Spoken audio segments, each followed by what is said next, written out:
Tanto amaro in bocca per il Mazara di Mister Asaro che nella gara valida per la prima giornata del campionato di promozione viene raggiunto dal Bagheria 90-011 sul 2-2 su calcio di rigore a tempo praticamente quasi scaduto. I padroni di casa hanno la prima occasione del match, ma i canarini prendono presto le misure agli avversari e si rendono pericolosi con Giampaolo Giacalone e Vellutato.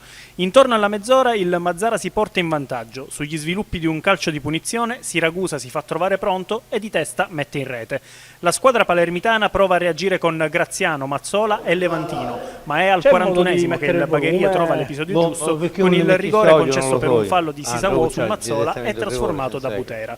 Nel secondo tempo Mister Asaro manda dentro Agate, anche nella seconda frazione si ripete lo stesso copione, prime occasioni per la squadra di casa e Mazzara che pian piano alza il baricentro fino a diventare padrone del campo. Al 63esimo Canarini vicino al raddoppio con Giampaolo Giacalone che non riesce ad approfittare di un pasticcio difensivo e manda alto a porta praticamente sguarnita. Qualche minuto dopo Agate su calcio d'angolo colpisce il palo. È però il preludio al nuovo vantaggio gialloblu che arriva con una punizione dalla distanza dello stesso Agate e grazie a una topica clamorosa del portiere di casa Randazzo. Il Bagheria 90-011 cerca nuovamente la reazione e trova l'episodio decisivo a tempo quasi scaduto. È il 94esimo quando l'arbitro ravvisa un fallo in area di rigore mazzarese. Il fischietto concede il penalty e sul dischetto va nuovamente Butera che firma il definitivo 2-2. Dopo 10 minuti di recupero arriva il triplice fischio arbitrale che lascia tanto rammarico